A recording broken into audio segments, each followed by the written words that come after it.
Сәлем достар, бүгін сіздермен бірге ергежейлі планеталарды зерттейтін боламыз.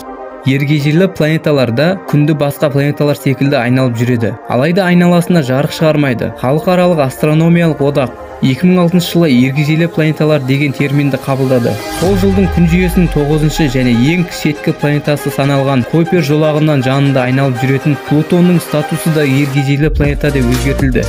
Плутоидтар. Плутонға ұқсас Нептун орбитасынан шетірек айналып жүретін ергежейлі планеталар плутоидтар деп аталады. Бұл терминді Хауо 2008 жылы қабылдады. Қазіргі уақытта Плутон, Эрида және Макемаке деген 3 плутоид белгілі. Плутон Койпер жолағында күннен 5 миллиард 906 миллион 372 мың 947 километр қашықтықта айналып жүреді. Ол күнде эллипс тәрізді орбита бойымен айналады. Бір рет айналып шығуына шамамен 248 жыл кетеді. Плутон негізгі бөлігі метан мұзынан тұратын жұқа атмосфера қабаты бар. Бұл планетаның